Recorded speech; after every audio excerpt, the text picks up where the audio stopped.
Today's the day we go to Brussels. Okay, I'll pretend I know where I'm walking, and I'll be like, yeah. We're at St. Pancras station. Not Pancras, Pancras. Pancreas, is pancreas?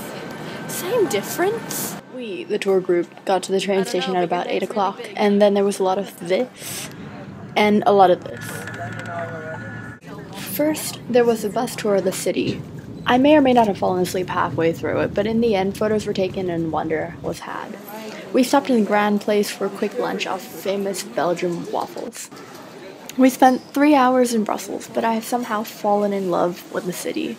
Well, at least the building.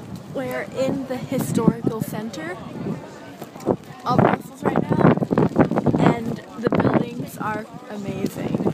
Like, this is a city hall.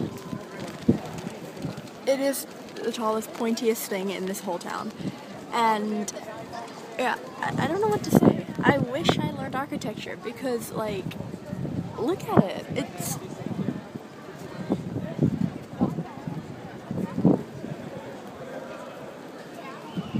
also somewhere down in that general direction there is a dog that you can pet. I want to pet it, but we have to buy lunch in half an hour. And see my mom, she's getting annoyed at me. Then we took a 4-hour bus ride to Amsterdam, a tourist and pickpocketing hotspot on which I had some thoughts. So, like, remember Sophie's World, that book we all dearly love? And how it said something about, like, adults were habituated to the world, which is why nothing impresses them anymore.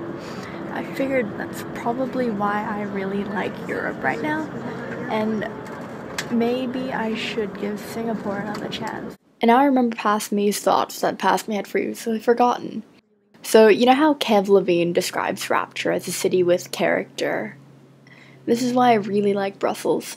And there are so many different architectural styles clashing with each other. Some of the buildings are cracked while others are pristine and perfect down to every curve and point. But this gives each building character and a feeling of, like, life and love.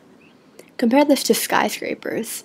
Sometimes they could curve and have a simple sort of elegance to them, but most of the time I associate skyscrapers with dystopias. Cold, cruel, and controlled. I better stop talking about this before this makes even less sense. That night, we got a quick taste of Amsterdam. We had dinner at this restaurant, and I tried the traditional hodgepodge. It was this mix of beef and pork served with mashed potatoes, carrots, onions, and deliciousness. It was also my mom's birthday, so dinner was extra special. Wow. Happy birthday to you.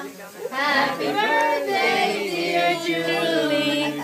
Happy birthday to you.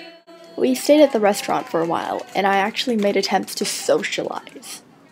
After that, it was A, return to the hotel, and B, crash in bed.